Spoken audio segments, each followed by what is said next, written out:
हाय। आज का ये वीडियो हमारा हाइड्रोजन के समस्थानिक टॉपिक पे आधारित रहेगा। हाइड्रोजन के समस्थानिक क्या होते हैं? समस्थानिक के बारे में हम पहले पढ़ चुके हैं कि एक ही परमाणु के अलग अलग जिसमें न्यूट्रॉनों की संख्या चेंज हो जाती है और परमाणु एक ही रहता है। ठीक है, या ये बोल दीजिए एक ही परमाणु के और उसका अलग अलग द्रव्यमान हो तो वो आपस में समस्थानिक कहलाते हैं। ठीक है, तो देखिए क्या है हमारा टॉपिक, हाइड्रोजन के समस्थानिक। ठीक है, हाइड्रोजन क्या होता है हमारा? आवर्त सारणी में जो पहला तत्व है वो कौन सा है? हाइड्रोजन। ओके, हाइड्रोजन की खोज किसने की? कैवेंडिश ने। ओके, किसने की? कैवेंडिश ने, जिसका पूरा नाम क्या था? Henry Cavendish. देखो, हाइड्रोजन की खोज तो इन्होंने कर दी, लेकिन इन्होंने हाइड्रोजन का नाम नहीं दिया। जैसे इलेक्ट्रॉन का खोज जे थॉमसन ने की, लेकिन उनका नाम उन्होंने नहीं दिया। किसने दिया? स्टोनी ने। ऐसे ही हाइड्रोजन की खोज तो कैवेंडिश ने कर दी थी, लेकिन हाइड्रोजन का नाम किसने दिया? लैवोसियर ने। ओके, किसने दिया? लैवोसियर ने। हाइड्रोजन हमारे आवर्त सारणी में किसी भी वर्ग का एलिमेंट नहीं है। आप आवर्त सारणी में कैसे दर्शाते हैं? ये हो गया हमारा एस ब्लॉक, ये हो गया डी ब्लॉक, और ये हो गया पी ब्लॉक, और यहाँ पे हो गया हमारा एफ ब्लॉक। और हाइड्रोजन को दर्शाते हैं ऐसे बीच में। इसमें बीच में दर्शाने का मतलब क्या है कि ये कुछ गुण तो इसके जैसे दर्शाता है और कुछ गुण ऐसे होते हैं कि इस वर्ग के जैसे भी नहीं दर्शाता, अलग होते हैं। तो इसको हाइड्रोजन को आवारा तत्व कहते हैं और इसको आवर्त सारणी में किसी भी वर्ग में स्थान नहीं दिया गया है। ओके, हाइड्रोजन का परमाणु क्रमांक क्या होता है? 1।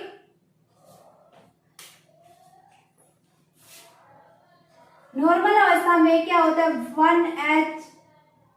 यहाँ पे क्या आएगा? 2, क्योंकि एक प्रोटॉन और एक न्यूट्रॉन। ये इस स्थिति में होता है। नॉर्मली इसका ये होता है कि 1H2, मतलब दो तो द्रव्यमान संख्या हो गई और 1 हो गया हमारा परमाणु क्रमांक। ठीक है, तब इस हाइड्रोजन के समस्थानिक पढ़ेंगे। देखो, हाइड्रोजन के 3 समस्थानिक होते हैं। ठीक है, वो 3 कौन कौन से हैं?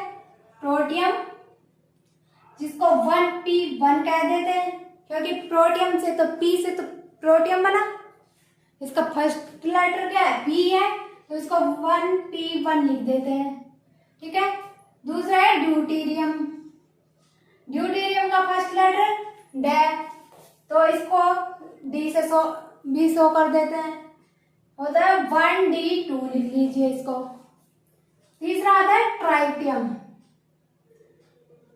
फर्स्ट लेटर ट्राई, तो इसका लेटर क्या हुआ? T, तो इसको 1t3 से डिनोट कर देते हैं। ओके, अब फर्स्ट लिख कर लेके चलते हैं। हमारा फर्स्ट है प्रोटियम, जिसको लिखते हैं 1p1, या क्या लिख सकते हैं? 1H1। यहाँ पे हाइड्रोजन का समस्थानिक है, तो यहाँ पे हाइड्रोजन तो रहेगा ही,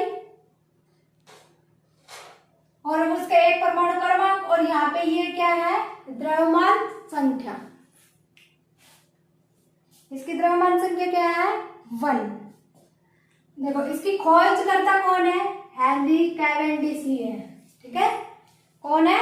हाइड्रोजन खोज भी हेनरी कैवेंडिश ने की और प्रोटियम की खोज भी हेनरी कैवेंडिश ने की। ठीक है, सेकेंड पॉइंट आता है हमारा, यह स्थायी अवस्था यह हाइड्रोजन की कैसी अवस्था होती है? स्थायी अवस्था। मतलब हाइड्रोजन इस अवस्था में रहना पसंद करता है और मुख्यतः इसी अवस्था में पाया जाता है। अब देखिए थर्ड नंबर पे इलेक्ट्रॉन की संख्या, इसमें होती है 1, प्रोटॉन की 1 और न्यूट्रॉन 0। अब देखिए कैसे निकाला। ये 1H है, 1 है हमारा, तो ये क्या है? परमाणु क्रमांक। तो परमाणु क्रमांक किसके बराबर होता है? प्रोटॉन के बराबर। तो 1 हो गया। और ये क्या है हमारी? A=B1 है। ठीक है। तो अब न्यूट्रॉन की वैल्यू कैसे निकालते हैं? A-P से ही निकालते हैं ना, क्योंकि द्रव्यमान संख्या किसको कहते हैं? पहले पढ़ा चुके हैं। न्यूट्रॉन प्लस प्रोटॉन की संख्या को क्या कहते हैं? द्रव्यमान संख्या। तो द्रव्यमान संख्या यहाँ पे 1 है, तो न्यूट्रॉन की संख्या कैसे निकाल सकते हैं? द्रव्यमान संख्या माइनस प्रोटॉन की संख्या। तो क्या हुआ? 1 - 1 = 0। ओके। और यहाँ पे इलेक्ट्रॉन, जितने प्रोटॉन होते हैं एटम में उतने ही इलेक्ट्रॉन होते हैं। तो यहाँ पे इलेक्ट्रॉन = 1, प्रोटॉन = 1 और न्यूट्रॉन क्या हो गया? 0। Is that clear? अब अगला पॉइंट आता है, हाइड्रोजन का एकमात्र समस्थानिक है जिसमें न्यूट्रॉन की संख्या 0 होती है। ठीक है। ये ही जो समस्थानिक है, यही एक ऐसा समस्थानिक है जिसमें न्यूट्रॉन की संख्या 0 होती है। बाकी जो 2 समस्थानिक बचे इनमें न्यूट्रॉन की संख्या कुछ ना कुछ होती है, 0 नहीं होती। ठीक है। अगला पॉइंट है, यह रंगीन, गंधहीन व स्वादहीन होता है। ना इसमें कोई गंध आती, ना इसका कोई रंग है और ना इसमें कोई स्वाद आता है। अगला पॉइंट है, यह भूपर्पटी पर सर्वाधिक मिलने वाला हाइड्रोजन का समस्थानिक तत्व है। जो हाइड्रोजन के समस्थानिक तत्व है उसमें से भूपर्पटी पे ये सबसे अधिक मात्रा में मिलता है और वो मात्रा कितनी है? 99.98%। मतलब जो हाइड्रोजन मिलती है वो मान लीजिए टोटल 100%। ठीक है।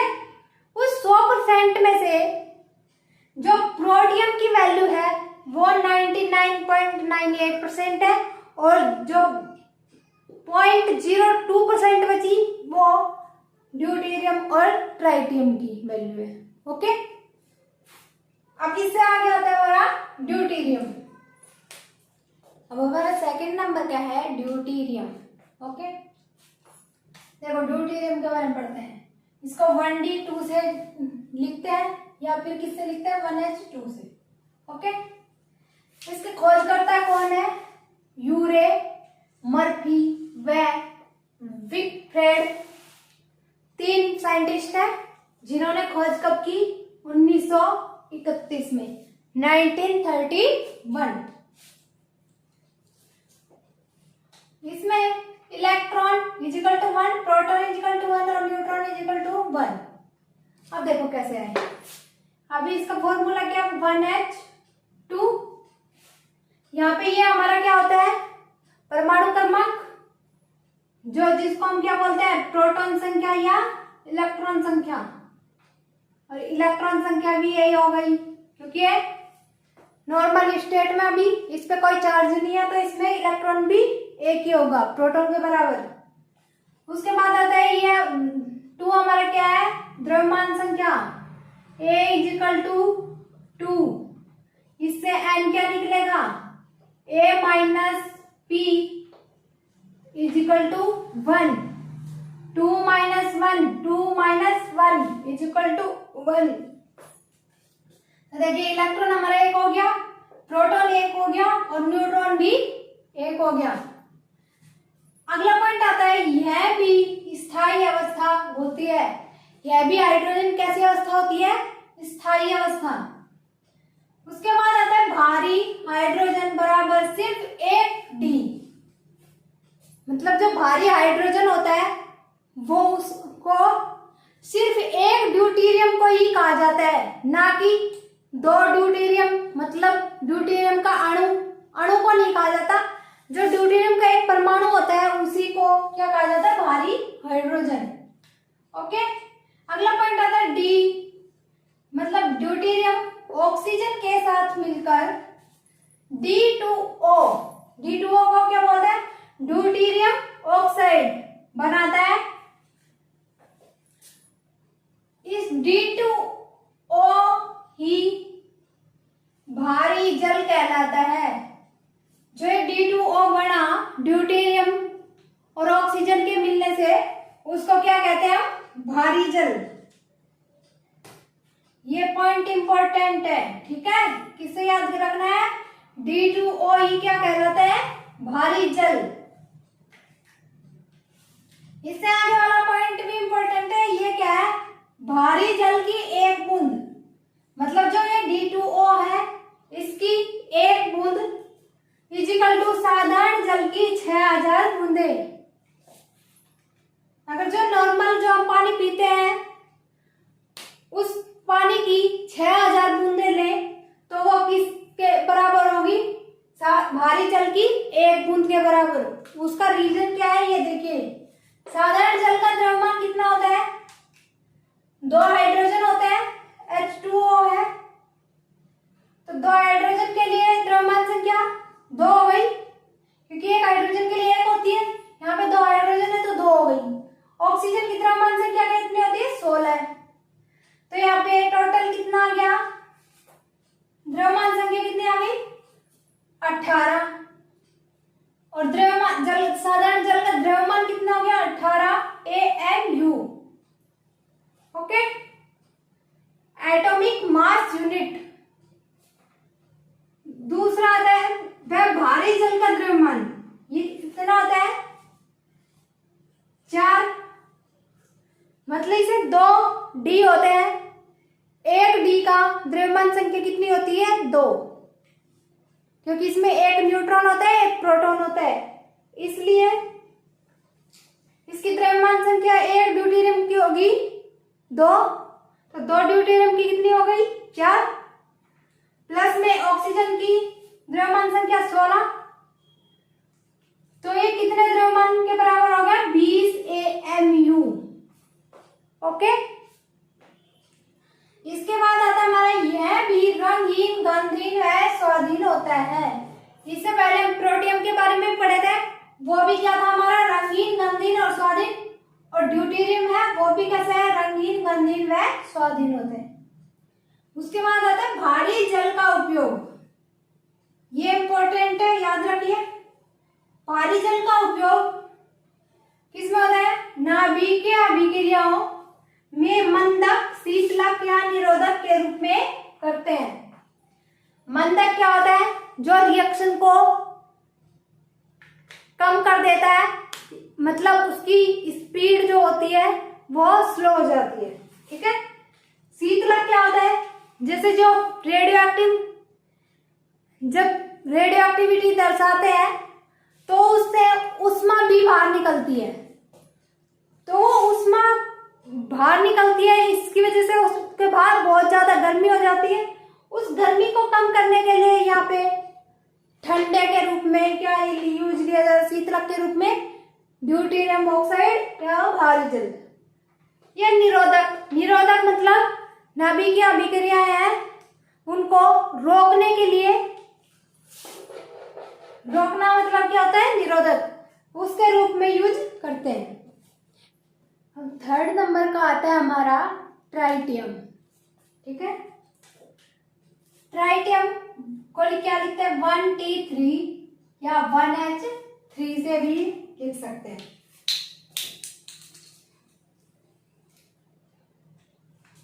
ठीक है। इसके खोजकर्ता कौन है, इसके खोजकर्ता है लोजियर व ब्लैक स्मिथ, और इन्होंने खोज कब की थी, 1934 में। कौन कौन है इसके खोजकर्ता, लोजियर व ब्लैक स्मिथ, और खोज कब की, 1934 में।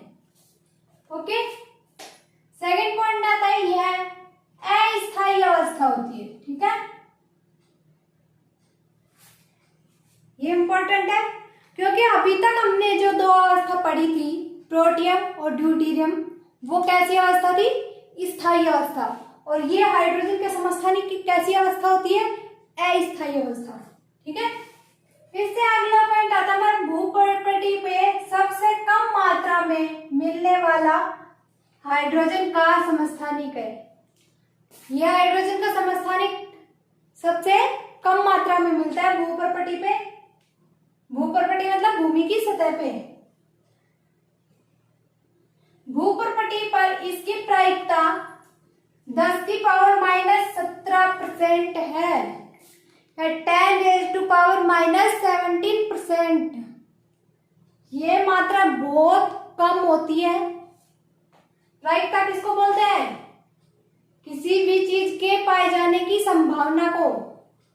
तो इसकी संभावना कितनी परसेंट होती है? 10⁻⁻17%। अगला पॉइंट आता है, इसमें प्रोटॉन एक होता है, इलेक्ट्रॉन एक होता है, न्यूट्रॉन दो होते हैं। इसका 1h3 होता है। तो ये प्रोटॉन और इलेक्ट्रॉन हो गए। प्रोटॉन इजिकल टू 1 और इलेक्ट्रॉन इजिकल टू 1। अब ये क्या हमारा द्रव्यमान संख्या। और न्यूट्रॉन की वैल्यू कैसे निकालेंगे? द्रव्यमान संख्या minus proton equal to 3 - 1 equal to 2। तो यहां से न्यूट्रॉन की वैल्यू कितनी निकली? 2। तो देखो, प्रोटियम, ड्यूटेरियम और ट्राइटियम में प्रोटॉन और इलेक्ट्रॉन की संख्या तो बराबर रहेगी सब में। प्रोटॉन भी एक रहेगा और इलेक्ट्रॉन भी एक रहेगा। चेंज किसकी वैल्यू हो रही है यहाँ पे? न्यूट्रॉन की वैल्यू। और न्यूट्रॉन की वैल्यू चेंज हो रही है, इससे इनका द्रव्यमान भी चेंज हो रहा है। प्रोटियम का द्रव्यमान कितना था? 1। ड्यूटेरियम का कितना हुआ? 2। और इसका द्रव्यमान संख्या कितनी है? 3। अगला पॉइंट देखें, यह हाइड्रोजन का एकमात्र समस्थानिक है जो रेडियो एक्टिव पदार्थ है। ये याद करने का पॉइंट है यहाँ पे। ये कैसा पदार्थ है? हाइड्रोजन का एकमात्र समस्थानिक है जो कैसा पदार्थ है? रेडियो एक्टिव, या इसको बोल दीजिए रेडियो सक्रिय पदार्थ। रेडियो सक्रिय पदार्थ किसे कहते हैं? जो अपने आप विखंडित होते रहते हैं और रेडियो जो रेज होती है उनका उत्सर्जन करते हैं।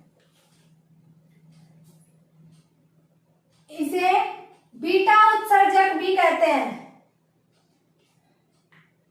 बीटा उत्सर्जक क्या क्यों कहते हैं? क्योंकि बीटा किरणें सर्वाधिक मात्रा में निकालता है। अभी हमने क्या बोला था कि रेडियो एक्टिव कैसे पदार्थ होते हैं? जो अपने आप ही टूटते बनते रहते हैं और किरणों अपने अंदर से किरणें निकालते रहते हैं। तो किरणें कौन सी निकालते हैं सबसे ज्यादा? बीटा किरणें। इसलिए इसको क्या बोलते हैं? बीटा उत्सर्जक। उत्सर्जक मतलब अपने अंदर से उत्सर्जन करना वाला। तो ये बीटा उत्सर्जक हो गया। नेक्स्ट पॉइंट आता है हमारा 3 लिथियम 6। मतलब जो लिथियम पर न्यूट्रॉनों की बौछार करके ट्राइटियम बनाया गया था। ये जो ट्राइटियम है वो लैब में बनाया गया था। और लैब में कैसे बनाया गया? लिथियम पर न्यूट्रॉनों की बौछार की, उससे क्या बना? ट्राइटियम। अब देखो रिएक्शन क्या हुई? लिथियम प्लस एक न्यूट्रॉन, यहां से देखो ये परमाणु क्रमांक तो 3 हो गए, मतलब इसमें 3 प्रोटॉन है। तो ये एक तो 1h3 में टूट गया। यहाँ पे प्रोटॉन कितना हुआ? 1। परमाणु संख्या 1 और न्यूट्रॉन संख्या मतलब द्रव्यमान संख्या 3। तो यहाँ पे द्रव्यमान संख्या टोटल कितनी है? 6 और 1 7। द्रव्यमान संख्या 7 और प्रोटॉन संख्या 3। तो प्रोटॉन संख्या तो 1 हो गई यहाँ पे, द्रव्यमान संख्या आ गई 3। अब बाकी बची प्रोटॉन संख्या तो बच गई कितनी? 2 बच गई। 3 में से 1 तो ये हो गई, बाकी कितनी बची? 2। और द्रव्यमान संख्या 7 में से 3 4 बची। तो ऐसा कौन सा एलिमेंट है जो जिसके परमाणु क्रमांक 2 और द्रव्यमान संख्या कितनी हो 4? वो कौन सा एटम होता है? हीलियम 2He4, जिसका एटम नंबर 2 होता है और द्रव्यमान संख्या होता है 4। तो ये रिएक्शन की लिथियम पर न्यूट्रॉन की बौछार की गई तो क्या निकला? एक तो ट्राइडियम बना हमारा, ये क्या है ट्राइडियम, और दूसरा क्या बना? हीलियम का एटम। ये रिएक्शन क्या कहलाती है? गोल्डबर्ग रिएक्शन बोल दीजिए या गोल्ड-हैबर रिएक्शन इसको कहते हैं। कौन सी रिएक्शन कहते हैं? ये पॉइंट यहाँ पे इंपॉर्टेंट है। कौन सी रिएक्शन बोलते हैं इसको? गोल्डबर्ग या गोल्ड-हैबर। ओके, इससे आगे पॉइंट आता हमारा, इसका उपयोग भूमिगत